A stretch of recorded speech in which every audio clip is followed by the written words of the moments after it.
Have you ever wondered if traveling after 70 is still a good idea? Sure, discovering new places, tasting new foods, and experiencing different cultures, it can still stir the soul.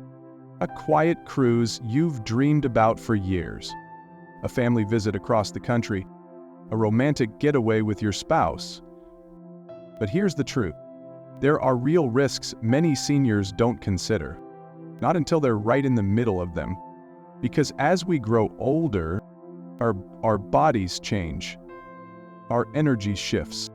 And what once felt easy can now feel exhausting, unpredictable, even dangerous. Yet so many older adults assume they can travel just like they did 20 years ago.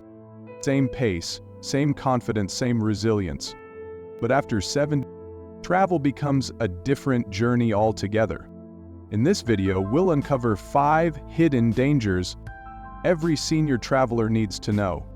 From sudden health emergencies to quiet financial traps that can drain your savings, we're here to help you travel smarter and safer. And stay with me till the end, because the last danger on our list, it's one that very few seniors think about, but it could cost you your peace of mind, your money, and your entire trip. Danger number 1. Sudden health crises, far from home. One of the most overlooked and most dangerous realities of traveling after 70 is just how quickly a health emergency can unfold. At home, everything feels manageable. You know your doctor. You sleep in your own bed. Your medications are exactly where they belong. But once you leave that familiar space, even a simple trip can turn into something unpredictable, and in some cases terrifying. As we age, our bodies become more sensitive and far less forgiving.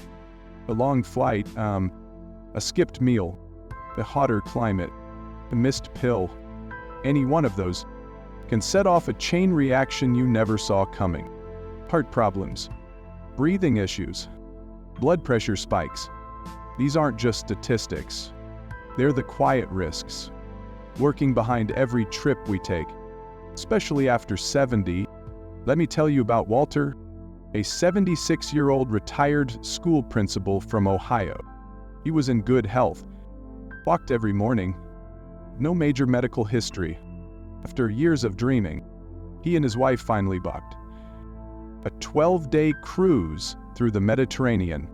It was their gift to themselves. After a lifetime of raising kids, working full-time, and always putting others first, the first few days were perfect. Sunlight, on the water, laughter at dinner, a glass of wine under the stars. But on the 5th morning, something shifted. Walter didn't come down for breakfast. His wife found him in their cabin, clutching his chest, drenched in sweat, struggling to breathe. The ship's medical team did what they could, gave him oxygen, ran basic vitals, but it wasn't enough. He needed a cardiologist. He needed imaging. He needed a hospital. And they were in open water. For 6 hours, the ship rushed toward the nearest port. Walter drifted in and out of consciousness as his wife sat beside him, whispering, praying, hoping he'd make it. Again. But when he woke up, in a foreign hospital 2 days later, he barely remembered the trip. Just the fear, the pain, the sound of machine. What was meant to be the most relaxing vacation of their lives became the most traumatic. And the cost? Over $18,000, 0 cents. In uncovered medical expenses. Because here's the part most seniors never think about. Your regular health insurance probably doesn't cover you abroad. Medicare doesn't apply outside the US. And even domestic plans often exclude international treatment altogether. Even inside the country, care can vary wildly depending on where you are, especially in rural or remote areas. If Walter hadn't been lucky, if that ship hadn't reached port in time, the story might have ended very differently. Now, not every trip ends in drama, but the risk, it's always there, even if you're healthy, even if you feel strong. Long flights raise the risk of blood clots. Higher altitudes strain your lungs and heart. New climates mess with your hydration, sleep, and medications. And when something goes wrong, far from home, every minute matters. So what can you do? First, talk to your doctor before you book anything. Get a full checkup. Ask if your destination or your plans pose any risks. Bring all your medications, and in full supply, plus a few extra days' worth. Second, research the healthcare system where you're going. Know where the closest hospital is. Carry a printed list of your prescriptions, allergies, and emergency contacts. Third, get the right travel insurance. Not just any policy. You need one that includes emergency evacuation, hospital stays, or national coverage. It might feel like over-preparing, but when you're 30, you can wing it. When you're 75, you play it. Not because you're scared, but because you're smart. Because when something goes wrong at home, you call your doctor. But when it happens in the middle of the ocean, or halfway across the world, you'd better have a plan. Danger number 2. Silent exposure when a trip comes with more than memories. There's a danger that doesn't show up in guidebooks. It doesn't come with flashing red lights, or dramatic symptoms. It sneaks in quietly, through handrails, food trays, airplane air vents, and a glass of water you didn't think twice about. We're talking about infections, viruses, contamination. And if you're over 70, the risk isn't just real, it's amplified. When you're younger, catching a cold or a mild stomach bug on vacation is an inconvenience. You rest for a day, take a pill, and bounce back. But as we age, our immune system slows down. It doesn't respond as quickly. It doesn't fight as fiercely. That same cold, it can turn into pneumonia. That mild stomach ache, it can lead to dehydration, hospitalization, and a recovery that drags on for weeks. Let me tell you about Margaret, a 79-year-old widow from Arizona. She had planned a small group tour through southern Spain. She wasn't looking for adventure, just good food, beautiful architecture, and a gentle pace. Everything went smoothly for the first few days, until she ordered a local salad from a charming cafe. It looked fresh, the setting was lovely. She didn't think twice, but that night, she was doubled over with stomach cramps. By morning, she couldn't keep water down. She was rushed to a local clinic, where doctors diagnosed her with a serious case of bacterial gastroenteritis, likely from produce washed in tap water her body wasn't used to. The trip ended early. She flew home weakened, 6 pounds later, and it took nearly a month for her to feel like herself again. Margaret later said, "I didn't climb any mountains. I didn't eat anything raw or weird. I just lived like the locals, and it nearly ruined me." That's the risk most seniors overlook. You don't have to do anything risky to get sick. You just have to be somewhere new. Airports, airplanes, public restrooms, rental cars, they're all hotspots for germs. And while they may look clean, the surfaces we touch most, doorknobs, tray tables, seatbelts, are rarely disinfected thoroughly. For seniors who use canes or walkers, those contact points increase even more. And then there's air travel. Planes circulate air in a closed space for hours. You're shoulder to shoulder with strangers, many of them coughing, wheezing, and carrying viruses your body has never encountered before. It's not just uncomfortable, it's a breeding ground for respiratory illnesses, like the flu, RSV, or worse. And let's not forget about food and drink. Trying local cuisine? It can be one of the joys of travel, but also one of its greatest dangers. Unfamiliar spices, different oils, and unfiltered water, all of it can trigger digestive distress. Foodborne illnesses like Salmonella, norovirus, or E. coli often hit seniors harder and take longer to recover from, because older adults lose gut resilience, the ability to fight off bacteria we haven't encountered before, and with slower recovery times. Even a mild case can derail your trip and impact your health for weeks. So, what can you do? First, be proactive about hygiene. Wash your hands often. Carry alcohol-based hand sanitizer.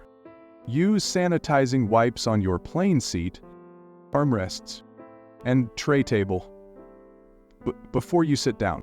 Second, be selective about what you eat and drink. Avoid raw vegetables in unfamiliar countries. Don't drink tap water unless it's certified safe. Stick to bottled or filtered water. Choose hot, well-cooked meals whenever possible. Third, boost your defenses before the trip. Talk to your doctor about travel vaccines or immune supplements. Pack basic medications for stomach issues, fever, and dehydration just in case. Fourth, listen to your body. If something feels off, rest. Don't push through it. The sooner you slow down, the faster you recover. Travel should be memorable, but not because of a hospital stay.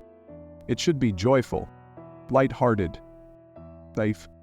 And when you're in your 70s or 80s, joy and safety must go hand in hand. Because getting sick far from home isn't just a hassle, it's a health risk, one that can follow you home long after your suitcase is unpacked. Danger number 3, fatigue, jet lag, and the slow recovery no one talks about. Travel is supposed to leave you feeling refreshed, recharged, inspired, but for many seniors, it does the exact opposite. The flights, the early mornings, the hauling of luggage, the unfamiliar beds, the constant movement. What once felt invigorating now leaves your body aching, your mind foggy, your energy tank running on fumes. Here's the reality no one wants to say out loud. After 70, recovery takes longer, and travel, even when it's supposed to be relaxing, can be incredibly hard on an aging body. Take Harold, for example. He was 77, sharp as ever, the planner in the family. After retirement, he booked a 10-day guided tour through Northern Europe for himself and his wife. A dream trip, years in the making. The flight? Over 9 hours. 6 time zones. Harold, ever the optimist, said, "Just need a good night's sleep." But the next morning, he still felt groggy. By day 2, his legs ached. His joints were swollen. He was zoning out during the group tours. By day 3, he couldn't keep up. He skipped meals, needed frequent breaks, started forgetting names, losing focus. At one point, he nearly tripped stepping onto the bus. By the time the trip was winding down, Harold was completely worn out. And when they got home, it took him over 2 weeks to feel normal again. His wife later said, "It felt like we needed a vacation to recover from our vacation."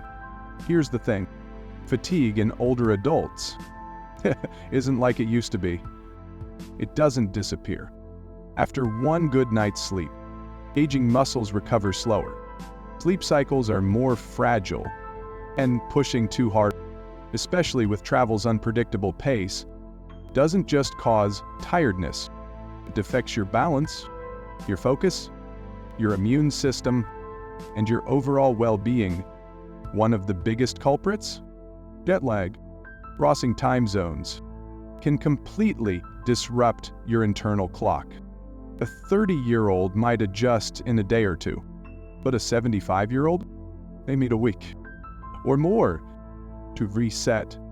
And during that time, you're more vulnerable to confusion, mood swings, poor coordination, even heart strain, all while trying to enjoy your destination.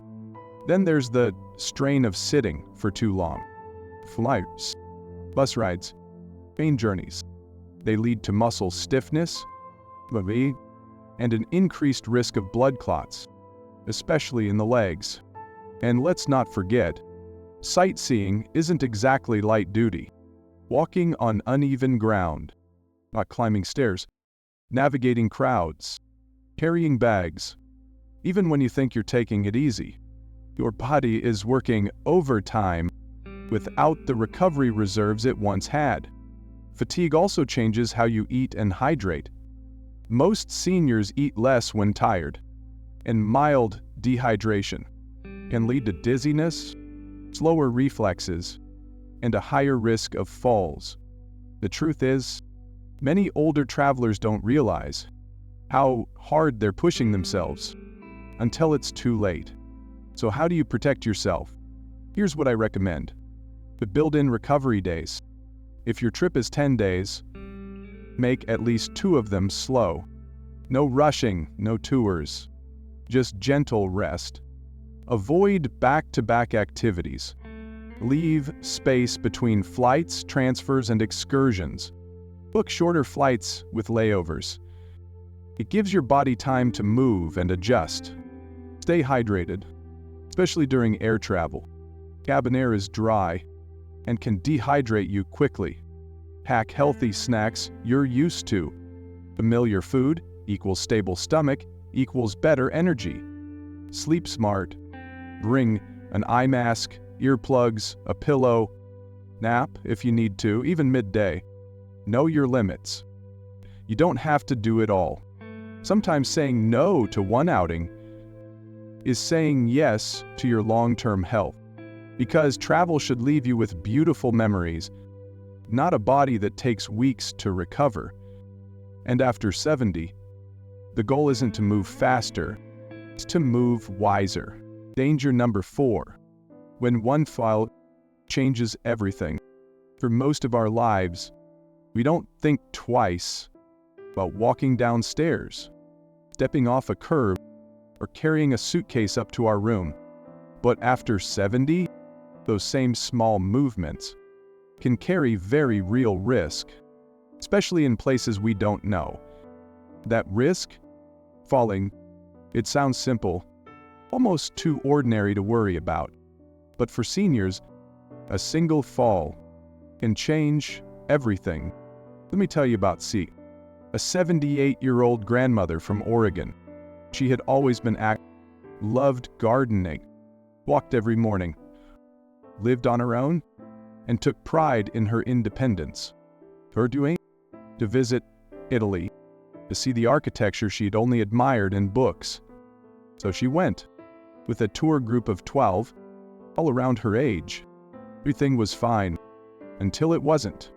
On their 3rd night in Florence, after a long walking tour, Celia stepped off a narrow sidewalk, into a dim alley to reach her hotel.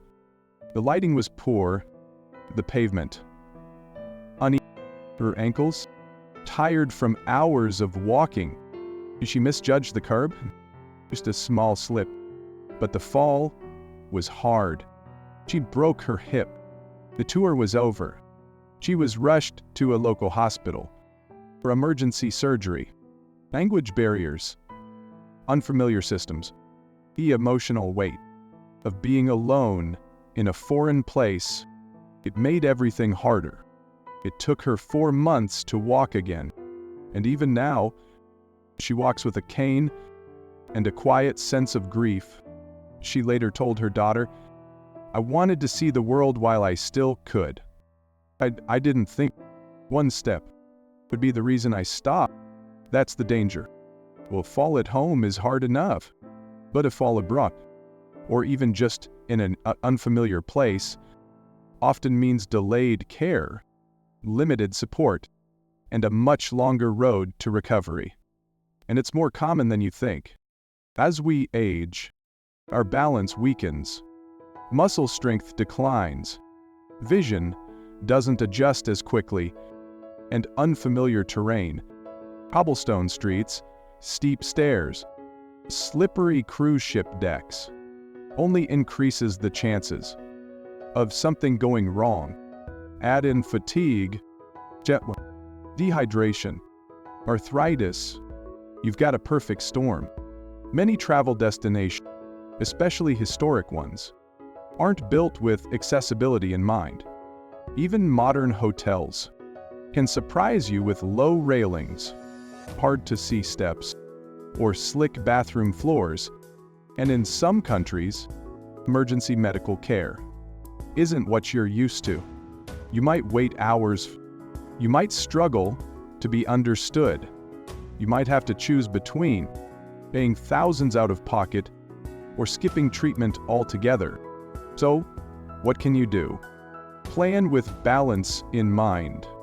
Choose destinations with walkable, flat terrain. Avoid locations known for uneven streets or limited accessibility. Wear supportive footwear. Skip the sandals.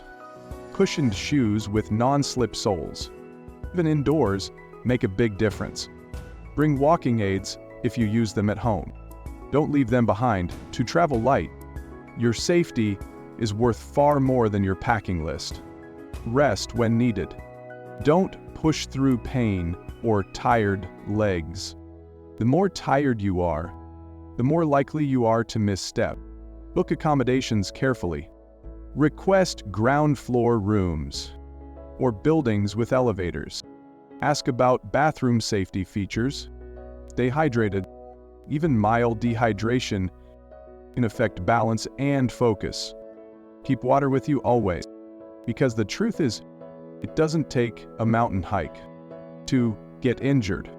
Sometimes, it just takes one bad step in the wrong place, at the wrong time, and no trip, no view, no bucket list, no once-in-a-lifetime moment is worth risking your long-term independence. Travel is beautiful, but your ability to move freely, to walk, to care for yourself, to stay strong, is even more precious. So take care of your steps, because your freedom depends on them.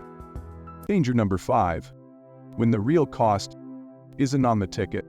When people think about the risks of traveling after 70, they often imagine the physical dangers, illness, fatigue, falls. But there's another risk, one that hits you where it hurts most. Your finances. It's not just about losing money, it's about the stress, the confusion, and the deep regret that can come from not being financially prepared. Let's start with health coverage. Many seniors don't realize that their regular insurance doesn't cover them abroad. Not Medicare, not most private plans. And even within the US, getting out-of-network care in rural areas can lead to massive, unexpected bills. Without proper travel insurance, a single hospital visit can cost thousands. Need to be evacuated by air? That alone could set you back $25,000, 0 cents or more? And that's if you can find a provider fast. But the risks go beyond medical. Let me tell you about George, a 76-year-old widower from Minnesota. He booked a tropical getaway through what looked like a legitimate travel site. Great photos, great reviews, great press. But when he arrived, the hotel didn't exist. The phone number? Didn't work. The website? A scam. George had been tricked.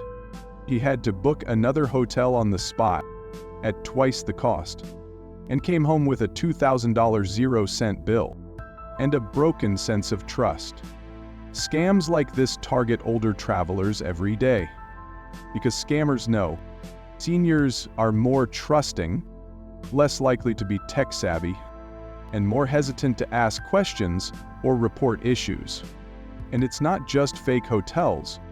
There are credit card scams, pushy vendors, overpriced taxis, shady tour guides who lure you into expensive traps, all designed to take advantage of someone who's out of their element. Then there's trip cancellations, another silent financial trap. Maybe you planned a trip months in advance, everything's set, but suddenly a health issue comes up, you can't go, and if you didn't buy cancellation coverage, that $3,000 cruise, you got no refunds, no credits, just lots. So how do you protect yourself? Here's how. Get real travel insurance. Coverage for medical emergencies, evacuation, and trip cancellations. Read the fine print, always. Book through trusted platforms. If the price looks too good to be true, it probably is. Stick to well-known travel agencies or booking sites. Keep your documents safe. Have both digital and printed copies of your ID, insurance, bookings, and emergency contacts. Limit how much cash you carry. Use cards with fraud protection. And never, ever give financial info to strangers, even if they seem helpful. Trust your gut. If something feels off, pause, ask questions, take a breath before handing over your wallet. Because at this stage in life, you've worked too hard to lose your peace of mind over a poorly planned trip or a rushed click online. Remember this, the most expensive part of travel isn't always the ticket. It's what happens when you're not prepared. And after 70, preparation is your greatest power. We spent this video uncovering the hidden dangers of travel after 70, not to scare you, but to remind you of something powerful. These years, they're not for proving anything. They're for protecting everything you've earned. Your peace, your freedom, your strength. You've built a life, a history, body that's carried you through more than most people will ever understand. So when you travel now, whether it's across the world or just across town, it's not about how far you go, it's about how well you return. Will you come back healthy, clear-minded, still standing strong, with stories to tell, not setbacks to recover from? That is the new definition, a revelatory journey. So plan your next trip, but plan it with wisdom, because in this season of life, your well-being is the destination. And when you protect that, you're not missing out. You're leading the way. If this video gave you something to think about, pause 1S, things like, subscribe, and leave a comment below. Pause 1 is your story matters. And here, you're not alone on this journey. Soft, warm fade